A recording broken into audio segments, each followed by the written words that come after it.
Welcome to the second episode of our farm tour. We continue exploring Slovenia's unique farms, their traditions, and authentic flavors. In this episode, we'll take you to Chunko Dar Farm, a place full of natural products and family stories you won't want to miss. Our journey to Chunko Dar Farm took about an hour and a half, and now it's time to meet our hero. Pozdravljeni, trenutno se nahajamo na Štajerskem v okolici Slovenskih Konjic, natančneje v vasi Zgornje Laže. Smo na kmetiji Chunko Dar, mi se ukvarjamo z rejo krško-poljskih prašičev. This is the head of the farm, Urban Gajšt. V hlevu imamo trenutno 30 plemenskih svin, tako da na leto zredimo od 450 do 500 prašičev. The Krško-Polje pig is the only traditional Slovenian pig breed.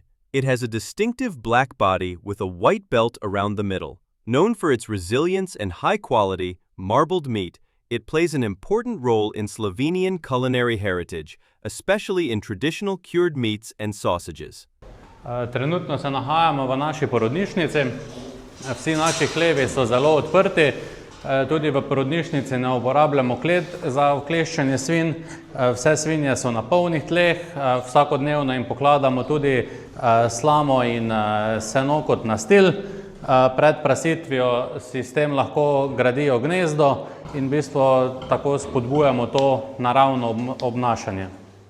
Kot zanimivost lahko povem, da samo pri krško-poljskem prašiču lahko zagotavljamo resnično 100% sledljivost mesa, kajti vsak prašič ob svojem rojstvu dobi svojo ušesno številko, vsaka je unikatna in ga spremlja do zakola. Ta majhni pujski so pod rdečimi lučkami, kajti zagotavljati moramo temperaturno ugodje. Ko se pujski povržejo, potrebujejo 30 stopinj Celzija, potem ta temperatura lahko pade do odstavitve do 42. dneva do 25 stopinj Celzija, kasneje je pa za prašiče najbolj ugodna enih 15 stopinj Celzija. Watching the scale of production and the attitude of our host, I couldn't help but wonder, how did it all begin here at the Chunko Dar Farm? To kmetijo je kupil moj pradeda in prababica okrog leta 1800. Kmetija je majhna, zajema 4 hektarje obdelovalne zemlje.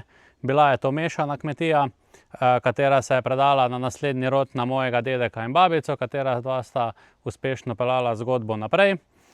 Dokler se ni moj dedek ponesrečil, v nesreči tudi žal umrl in babica več ni mogla sama kmetovati. In v bistvu kmetija se je zaprla, zemlja se je dala v najem, živali so se prodale in tako je kmetija v bistvu umirala dobrih 6 let, dokler se nismo z našo družino preselili nazaj sem. Kmetijo smo ponovno obudili, celotno preuredili, dogradili in se usmerili v rejo krško-poljskih prašičev. Trenutno se nahajamo pred našim hlevom z izpustom. Tukaj redimo pitance, vse na prosti reji. Ko imajo približno 50 kg, jih prestavimo v pitanje in potem tukaj jih dokrmljujemo in oni se prosto sprehajajo. Imajo ograjenega 1,5 hektarja obore, pol gozda, pol travnika in potem lepo prosto tekajo. Imajo tudi svoj izvir za vodo, da se lahko poleti hladijo, tako da uživajo maksimalno.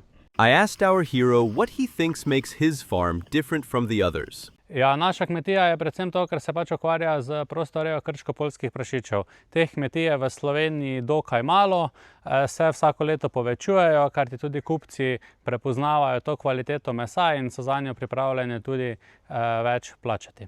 And now, the highlight of it all, the meat products.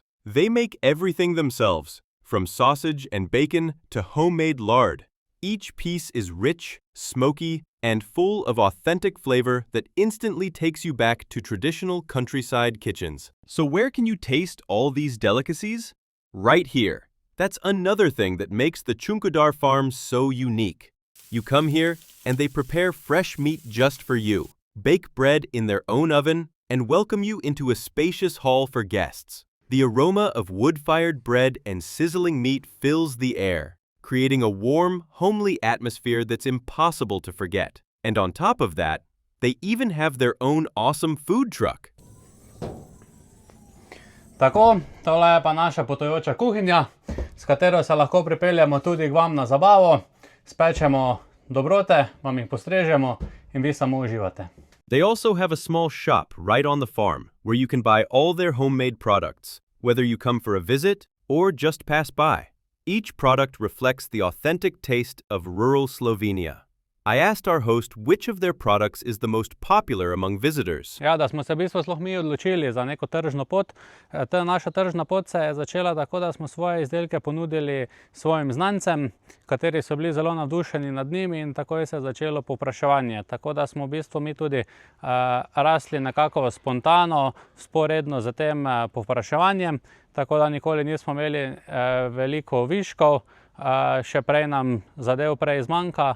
And it's no surprise, we were treated to their local specialties, and just look at them. Everything tasted absolutely delicious. Rich, fresh, and full of authentic, homemade flavor. The visit left a lasting impression. From the smell of smoked meat to the peaceful rhythm of farm life, everything here felt genuine and full of heart. You can truly feel the dedication and love that go into every product they make. It's the kind of place that makes you appreciate real, honest food and the people behind it. So we couldn't help but ask, what would you advise to people who dream of starting their own farm? Ja, kmetijstvo definitivno je lep poklic, v bistvu ne moramo reči čisto poklic, je pravzaprav način življenja. Po mojem mnenju tudi ni žal, da sem se odločil za to, tako da definitivno kar pogumno na pot in dobro. And that brings us to the end of today's story. But what a journey it's been, full of flavor, passion, and the warmth of real people who keep Slovenia's traditions alive.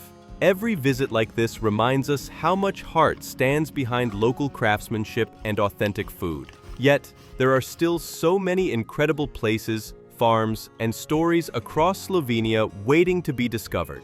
We're just getting started, and the best is still ahead. Stay tuned, because our next stop might surprise you.